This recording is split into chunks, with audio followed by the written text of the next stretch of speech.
Morant with a running start. Elevate! Oh, it dunks! Oh, my goodness! Tie game in overtime. Gasol will turn his heat. It's gone! Memphis on top. 7-10 remaining. Conley now with three. Count it! A 15-point lead for Memphis. And Blake Griffin gets into it on the floor with Randolph. Hard to tell if there are any punches being thrown under there, but Griffin took acceptance. Adams going long. Morant! Oh, he hit it! Jamorant, insanity! You gotta be kidding me. Welcome to Grits and Grinds, a Memphis Grizzlies podcast. We got Zach Edey edition. My name is Keith Parrish. The Grizzlies got their center of the future. If you listen to Zach Kleiman, they got their guy. They took Zach Edey, the reigning two-time National Player of the Year in college basketball. They did not trade up. And if you believe Zach Kleiman, they didn't even want to. Anyways, let's get into this somewhat surprising selection of Zach Edey. Before I do that, just a reminder to try out Underdog Fantasy. If you want to play fantasy sports for cash, if you want to play daily fantasy in the WNBA, if you want to go ahead and do some NFL best ball drafts, you want to pick highers or lowers for any sport, you can do it at Underdog. And if you use my promo code FBBF, Underdog will match your opening deposit up to $250 plus give you a free bonus pick. Again, that's promo code FBBF as in Fast Break Breakfast. Or if you like, click the link in this episode's description. All right. The Grizzlies' stated objective this offseason was to get a big. We said they could do that in the draft or free agency or through a trade. Well, they went ahead and did it with maybe their best asset of the offseason, the number 9 selection. There was some mystery around who they would take and also like what they would want to do in the first round. Did they want to trade up? Of course, there was so much smoke around them desiring donovanclingan. There were even some reports saying they'd worked out something with the Hornets. Was that all just a misdirection? Was that a smoke screen? I don't know, but I do feel like all of that stuff maybe somewhat clouds our perception of the pick of Zach Edey. But Zach Edey, the player, let's start there. He, of course, is massive and an offensive force. Now, if I'm trying to tell you about Zach Edey, the player, let's be honest, maybe I'm not the one to do it. I did not study Zach Edey very much. As someone who doesn't know anything about the draft prospects, when I begin studying, I'm basically looking at all the mock drafts, the consensus mock drafts. I'm looking at the top 15 players or so. Zach Edey was not a consensus top 15 player, so I didn't spend that much time looking at his stuff. I also kind of felt like I had a grasp on him, so maybe that's my own prejudice against him where I didn't feel like I needed to find out that much more. It was similar with donovanclingan. I didn't watch that much donovanclingan tape. Once I got the idea of like, okay, he's huge. Got it. I know, of course, there are more subtleties to their games and their differences, but the idea of Zach Edey is he's going to be a dominant paint scorer, and his statistical profile, it's kind of off the charts. Unreal efficiency. His impact numbers, outrageous. His analytics are great. So like you have the statistical profile of an elite basketball player. Of course, if this was 1990, he would have been the number 1 overall pick, but it's not 1990. But still, the skills he brings, he's going to be that huge physical presence in the paint. He's going to be a walking mismatch against most teams. Even on defense, just his sheer size, he'll be able to anchor the defense. For the Grizzlies specifically, that should help Jaren or allow Jaren to roam off and help. His screening, Edey's screening for jamorant is going to be a massive weapon. Plus his offensive rebounding, the way he's going to displace other players when jamorant is going towards the basket. He's going to get a lot of offensive rebounds off of jamorant drives and misses. It's going to be, I think, very reminiscent of what Jonas Valanciunas and Steven Adams did when they were on the Grizzlies. I mean, at worst case scenario, I think most people have said like he's going to be maybe akin to Jonas Valanciunas. Like maybe that's the floor. He might be similar to like Enes Kanter in his prime years in the NBA, where he was a bench player usually, but he would come in and give you 15 points, 10 rebounds in like 20 minutes. The guy was this unique post player, a very good rebounder, and that is what Zach Edey could be. The ceiling for Zach Edey, you think, well, how well is he going to pass? If he becomes a good passer, or if he is a plus passer, that's a great weapon. If he eventually hits jump shots, I think he took 2 3-pointers at Purdue last year. He made 1. If he ever adds the jump shot, if he's a useful passer, you combine that with the size, with the screening, and his unreal post game, that is going to be this unique weapon that other teams do not have. And of course, it fulfills the biggest need on the roster. Now, the drawbacks that most people were saying, the reason Zach Edey was not in like the top 15 of most big boards, if you look at the aggregate mock drafts, you add up all the mock drafts or big boards from all the major sites, he's not in the top 15. If you look at NBA Draft Twitter consensus big board, he was 16th. And the reason being is because of the fears of his limitation on defense, that he can only play drop. He's not going to be able to switch. He's not going to be able to guard guys on the perimeter. He's not going to be able to contest 3-pointers. That kind of locks you into playing a certain way, and there's a fear he'd be played off the court in the playoffs. So for those reasons, a lot of people thought you need to aim higher with the 9th pick. And I don't know, again, if it's the right pick, because I'm an amateur when it comes to draft stuff. I said I wouldn't second guess the pick of the front office on a previous episode because they are experts. This is what they do. But I do feel like, again, I can question the value proposition of taking him at 9. And I hope, of course, Zach Edey is incredible. And he might be incredible. We're not going to know for a while, but I do think one of the reasons why maybe it's hard to be overwhelmingly excited about the pick, for me, is just the context of how everything shakes out. And the feeling that this was kind of a reach. And maybe the team has had a history of reaching in the first round. Now, as far as like it being a long shot pick, technically, according to the casinos, Edey was the second most likely player to be drafted by the Grizzlies at 9. Again, according to the betting lines. It was a bit of a long shot. It was plus 600. The books had Devin Carter as the player most likely to be selected at 9, but Edey was second. Also, this was forecasted. Zach Edey at the draft combine in May said, the Grizzlies are interested in me. After the draft, Zach Kleiman said that Edey kind of let the cat out of the bag there. Pretty funny moment. Of course, we never know what to believe before the draft. And we don't even know what to believe during the draft. And that goes to like maybe the weirdness around the thought of trading up and how that, I think, influences my opinion or just my feelings about what happened for the Grizzlies. Because before the draft, we were inundated with these reports that the Grizzlies wanted donovanclingan. Donovanclingan consensus, that was the best big in the draft. I mean, some people, I know there's Grizzlies fans out there that I see on social media. Some people thought Edey is a better player than Clingan, flat out. My problem is I'm not sure if the Grizzlies thought Edey was the better player, flat out. Zach Kleiman intimated that is the case. More on that in a second. But replaying how the night went and how the lead up to the draft went, where we got these constant reports that the Grizzlies wanted to trade up to get donovanclingan. They were targeting donovanclingan. We got it from every basically major news source. ESPN, Yahoo, Bleacher Report, on and on. The Grizzlies are targeting donovanclingan. When the Hornets were on the clock, we actually got a report from a major newsbreaker, Jake Fisher, that the Hornets and Grizzlies were going to swap picks.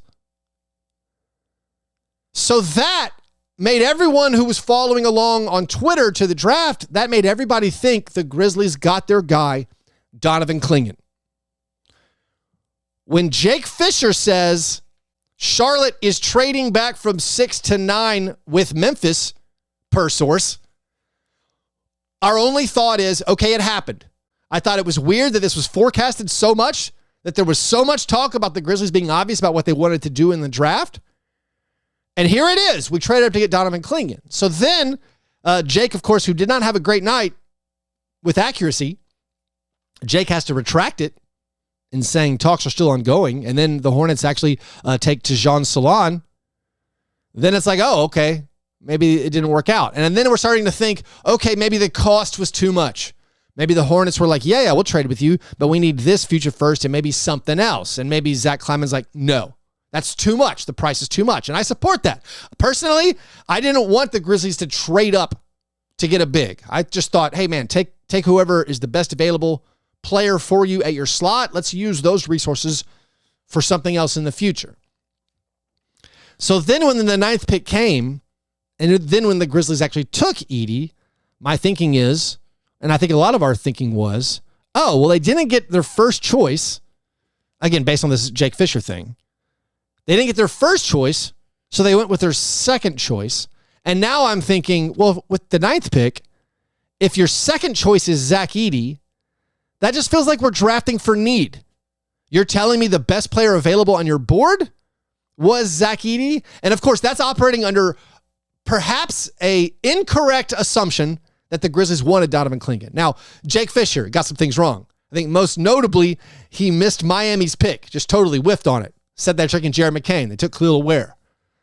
So Jake Fisher, who has had a track record of being accurate in years past, he missed some things. So maybe the Hornets were feeding him this. That is absolutely a scenario that makes sense. Supporting the theory that this was the guy, that Edey was the guy all along. The Grizzlies preferred Edey over Clingan even. But right before the draft, Jonathan Wasserman of Bleacher Report said it sounds like the Grizzlies are staying at 9. Zach Kleiman, after the draft, said this is exactly what we wanted to happen. Now, of course, that's a trope that GMs always say, this is exactly what we wanted to happen, regardless of who you draft. So I can't really believe that. I give credit to the people at the media availability asking Zach Kleiman about the reports of the Grizzlies trying to trade up to get donovanclingan. Listen to this exchange. You talked about you being thrilled with the way this ended up, but didn't you try to trade up in the draft to try to take donovanclingan? I haven't seen that reported anywhere. I'm asking. I'm saying this is how we wanted the draft to play out tonight. Okay. And then earlier, Kleiman had said, quote, about the picking of Zach Edey. He says, quote, let's just say this is exactly what we were hoping would happen. That was in regards to him being asked about trading up for donovanclingan. Now, I have a little bit of trouble with this quote. Maybe Edey was their preferred guy, which I'll even grant you. Edey was their preferred guy, but acting like, oh, this is exactly what we hoped was going to happen. I don't see any scenario where a team with the first 8 picks took Zach Edey. There's something like a 99% chance that Zach Edey was going to be available for the Grizzlies to take at 9. Acting like, wow, everything broke perfectly. This is exactly what we wanted. For me, I kind of roll my eyes because it's like, well, he was going to be available. You possibly paid a premium to get Zach Edey.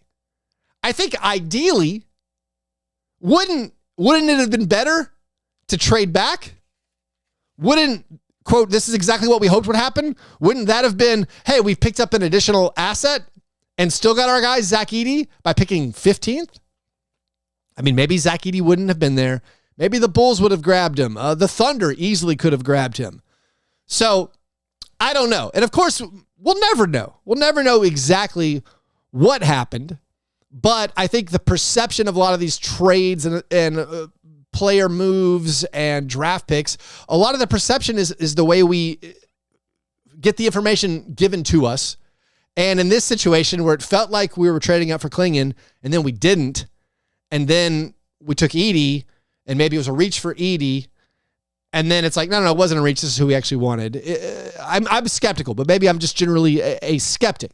Also, one of the perhaps issues, maybe it's not an issue at all, because again, maybe Edey's going to just be dominant as a center. Maybe Jaren and Edey in the front court is going to be ridiculous. The two-man game with jamorant, it could very well be ridiculous, be great for the Grizzlies. And also, like, the Grizzlies depth chart starting to look way better just by adding Zach Edey. But like maybe one of the negative things that sticks in my mind is the fact that on paper it looks pretty good because you filled a need. And it looks like maybe you drafted for need. And if you were considering Clingan and you ended up with Edey, even if you had those guys 1-2, that sounds like you were specifically drafting for need. Like there's no other wing that was higher on your big board. Like Modest Buzelis or somebody wasn't maybe a better option. I don't know. I kind of preferred Modest Buzelis, but like you're saying Edey was your highest ranked player. Okay. But it also leaves the avenue open, which I've identified as worst case scenario for the Grizzlies offseason, which is you fill your big man needs through the draft, and then maybe you decline Luke Kennard's player option, and then you fill your 15th roster spot or your 14th and 15th roster spot with like cheap guys, and you dodge the tax. And then you pitch us on, hey, man, Edey's going to fit great with Jaren, going to give us a lot of optionality. We have Ja, we have Desmond, we have Jaren, we have Edey, we got Gigi, we got Vince. We're going to be very competitive, very, very good. And I think they will be very, very competitive if they take that route. But to me, that's not maximizing your chances. We should be maximizing the talent around Ja, Desmond, Jaren, Vince, Gigi, Zach, Edey. And to maximize the talent, you got to bring in players. You got to pay luxury tax. You got to go big. And so I worry by drafting for need, if that's what they did, it gives them that out to go cheap. By the way, Edey, so he's the 13th guy on the roster. The guys we have right now, not counting Luke Kennard, you got jamorant, Desmond Bane, Marcus Smart, Jaren Jackson Jr., Zach Edey. Perhaps that's your starting lineup. You got some backups you feel pretty good about. Vince Williams Jr., Gigi Jackson, Santi Aldama, Brandon Clark. You still have Derrick Rose, John Conchar, Zaire Williams, Jake LaRavia on the roster. If you pick up the option for Luke Kennard, or if you work out a different contract where he's paid less, Luke Kennard would be your 14th player. The Grizzlies today, on Thursday, have the 39th pick and the 57th pick in the second round. Your 39th pick, or maybe you trade up, trade down, but like someone you draft today, that could be your 14th player, again, not counting Luke Kennard. If you pick up Luke Kennard's option, or if you keep Luke Kennard, and then whoever you draft early in the second round, that could be your 15th player. And guess what? That could be your roster. That also, for me, that's worst case scenario. That is not maximizing your avenues to build around the players you have. So the Edey pick, I'm agnostic. I mean, essentially, I don't know very much about his game. I hope he comes in and can average the same like per minute production. I hope his box plus minus in the NBA is a fraction of what it was in college basketball, because it was kind of off the charts. If the guy can develop any kind of jumper, if he can stretch out like Brook Lopez, he's going to have rim protection. He's going to provide the screens. He's going to be dominant in the post. That's going to be cool. Also, Zach Kleiman talked a lot about his competitiveness. He mentioned that's one of the big things about Zach Edey. He said the, quote, care factor is through the roof. He also said there's misconceptions about Edey's defense because at Purdue, Edey was instructed to not foul out. No matter what occurs, do not foul out. So maybe he wasn't being as aggressive as he could have been. So maybe there's a better defender in there. I'm a little bit dubious. Also, one of the big drawbacks about Edey is like this feeling that he's slow. Now, his combine speeds were fine. They actually were pretty good. But the way he plays, he does not get up and down the court very quickly. There's an unbelievable stat that I believe was on Bleacher Report that last season, when, of course, Zach Edey was the college player of the year, he averaged 25 points per game. Purdue was really, really good. But in that season, Zach Edey did not score a single point in transition. That's incomprehensible. So I don't know if the Zach Edey pick will work out. I just think some of the weirdness around maybe the reporting, even if it was incorrect, I think definitely influences the way I feel about it. But anyways, let's take a quick break, and then there's actually more to talk about with the Edey pick and the second round and other moves in the NBA. We'll do that right after this short break.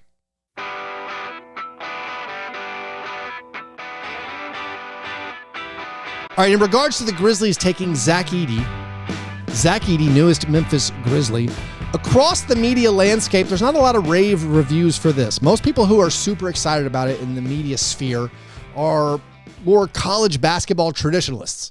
I think a lot of it are viewing it as like a win for college basketball. Matt Norlander of CBS is like, this is a great pick. And also he's talking about how like Edey just dominated workouts to the degree that it was uncomfortable how much he was dominating workouts, which is a funny spin. I mean, maybe it's true. Like you had a guy like Seth Davis, who, by the way, is a college basketball primary person. He thought it was a horrible pick. Called it an awful pick by the Grizzlies based on some of the players still available. I know like UT fans are very upset that the Grizzlies didn't take Dalton Knecht, who slid down to 17th at the Lakers. UT fans acting like they would have been Grizzlies fans if they just picked Dalton Knecht. Come on. I don't think those people were here for the Kennedy Chandler year, the Eve Pons year, Jarnell Stokes. I don't think those people would cheer for the Grizzlies anyway. But the Grizzlies players, they seemed excited about it. Jamorant posting on social media some encouraging stuff. Desmond Bane may be excited. They're fired up about the size option being added to the Grizzlies. When you just think about the fit on paper, maybe we can analyze the pick this way. When I think about the fit on paper, Jaren and Zack front court, that seems pretty good. That no problems there. That sounds great. Of course, we have Jaren and Brandon already in hand. We know that's an elite. That's a great front court pairing. Jaren and Santi, very good front court pairing, but it maybe lacks some defensive heft. Maybe you need more rebounders at the other spots. That's more of an offensive first type of lineup. Even if both guys are decent at block shots, they're just not quite big enough. When you think about Zach and some of those other players, though, like Edey and Aldama, I'm highly dubious that's going to be that effective. I mean, it's intriguing. When I think about Edey and Brandon Clark, is that a pairing that even works? Like, that'd be the idea of playing Brandon Clark alongside Steven Adams. They didn't do it that much. Doesn't work out that great. So, like, while Edey is a good fit theoretically in the starting lineup and a good fit alongside Jaren Jackson Jr., I don't know if he is an ideal fit alongside the other bigs. Edey, Brandon Clark, I don't think that's a great option. Edey, Aldama, question mark. Of course, is Aldama going to be on the team next year? There's a lot of rumors flying around out there about Santi Aldama possibly being available. Of course, Zaire Williams is extremely available. Both those guys on the final years of their rookie deals. So, like, they're very maybe apt to get traded if the Grizzlies don't intend to re-sign them after this season. And that's another part of the draft where we get our hopes up for so many big moves that could happen, and maybe it was affected by the first and second rounds being split into different days. The Grizzlies didn't make any player moves. We thought maybe Aldama or Zaire Williams would get traded today. The Luke Kennard situation is still floating out there. We thought maybe a big something could happen with Luke Kennard's option being picked up and then being shipped out in a trade. These are our dreams as fans and podcasters about the Grizzlies. Our dreams for the ideal offseason, for me, it involves trading to get extra talent in. Yeah, we're going to draft some guys we're hoping turn into great players, but also we're going to acquire players who are going to bolster this roster that play positions of greater need. Like the Nets. So since the last time I podcasted on Grits and Grinds, you know, the Nets traded Mikal Bridges to the Knicks. The Knicks ended up with the two most coveted Grizzlies targets of like the last 2 years in OG Anunoby and Mikal Bridges. The Knicks now have both of them. But the Nets apparently are still open for business. The Grizzlies have pursued Dorian Finney-Smith in the past. Recently, in the last couple of weeks, they've been linked to Daron Sharp. I, of course, have coveted Cam Johnson for forever. I mean, my dream is getting Cam Johnson without sending out Marcus Smart. If you do that, all of a sudden, I'm less worried about just drafting for need. I'm saying, oh, we're being aggressive. We're going into the luxury tax. We're trying to build the best contender we absolutely can. So, like, that also is what I'm still waiting for. I think a lot of us still wait on things like that. And maybe in the second round, maybe just a few hours when the second round starts, we're going to see the Grizzlies wheeling and dealing and doing stuff. Also, there's good players still on the board. I mean, Johnny Furphy would be a great fit on the Grizzlies. He's probably the most in-demand player overnight. He was in the green room, did not get selected in the first round. I mean, Kyle Filipowski, would you add another big? I mean, that's my question too with the drafting of Zach Edey. Do you check the mark that says done for your bigs? Like, are we going to go for, like, I'm excited about, I don't know if he's not a real big, but like the Tyler Smith guy in the draft, like he seems great. Mogbo still out there. But even like we think about free agents, does drafting Zach Edey mean we're not going to pursue like a Gogo Batadze or a Jalen Smith or an Andre Drummond? Does it mean we're out of the trade business if we're looking to get someone like Wendell Carter Jr. or Onyeka Okongwu? I mean, there's reports that the Magic are extremely interested in signing Isaiah Hartenstein. If that's the case, sounds like Wendell Carter Jr. is available. Are we out of the trade business? Are we out of the big business because we got Zach Edey? I would hope not. I think you got to find different avenues. You also have to plan. I think you have to have a contingency plan for what if your assessment is wrong? What if Zach Edey isn't that good? What if he can't play in the playoffs? Like, you have to continually, I think, operate on multiple paths and keep your options open. Because again, we're all in. For me, we're all in. We got 2 more years before Jaren Jackson Jr. hits free agency. These 2 years are huge, so you got to be all in. Thinking about the idea of it being an overreach for drafting Edey at 9, I think it's worth observing or mentioning the Grizzlies' pattern now of possibly overreaching on their targets in the first round. Of course, the Grizzlies have had some home run draft picks. No one's saying they have not. Gigi Jackson at 45. Vince Williams Jr. drafted 47th. Desmond Bane at 30. That is an all-time great draft pick. That is, you can retire on that draft pick, basically. That is one of the best value picks all time. It's like getting Manu Ginobili, in the second round. It's the drafting of Jokic in the second round. Not quite. That's the greatest draft pick ever. But like the Bane pick, huge. The Brandon Clark pick, several years ago, that was really, really good value. Now, so Bane and Clark, those are guys who slipped, though. Those picks are universally praised. I'm not trying to take away from those selections. Again, great selections, but I think there is context of like, those were universally lauded as like, wow, I can't believe the Grizzlies got those guys where they got him. Now, the recent years, let's say after 2020, the recent years in the first round, there is I would say, a continual pattern of the Grizzlies maybe overreaching on their draft picks. You have Zaire Williams, who was taken 10th in the 2021 draft. Of course, there was a trade involved, a trade which brought back the pick, which became Vince Williams Jr. But Zaire Williams at 10th, most mock drafts at that time had him going later in the lottery. It had him like mid-teens. A lot of mock drafts had him available at the Grizzlies' previous draft spot at 17. So like Zaire Williams, they went up and got him. Also, there were rumors at the time the Grizzlies traded up hoping to get Josh Giddey. When he went off the board, maybe they panicked and took Zaire Williams. That's been like a long repeated rumor. I don't know if it's true. Is that shades of the Grizzlies maybe wanting Clingan? Did they panic and take Zach Edey? You don't have to believe that story. I'm not even saying I believe that story. It's just, I think, worth thinking about. Like Edey, you take it 9. I think consensus, that was an overreach. Zaire Williams, you took him at 10, maybe an overreach. Of course, Zaire didn't totally work out.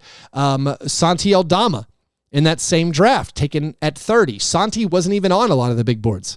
Santi was not projected by anyone to go with the 30th pick. Now, Santi's been a fine player, decent value for a 30th pick.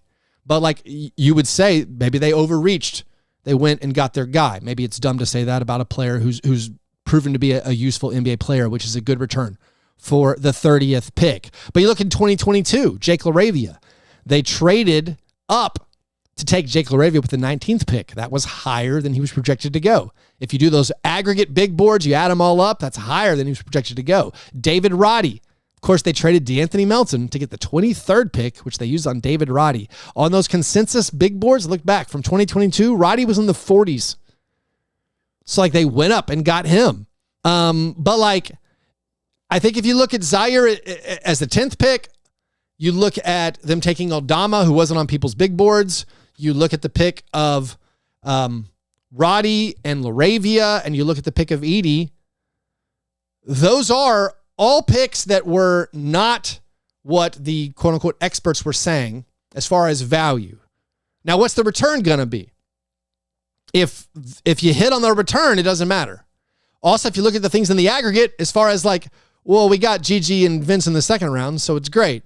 Tarek Baberovich, who knows? It's too early to call. But I do think it's worth looking at that saying, hey, maybe we could have gotten these guys at our old spots. Did we really need to trade up and get these guys? Or could we have moved back and still gotten the target we wanted?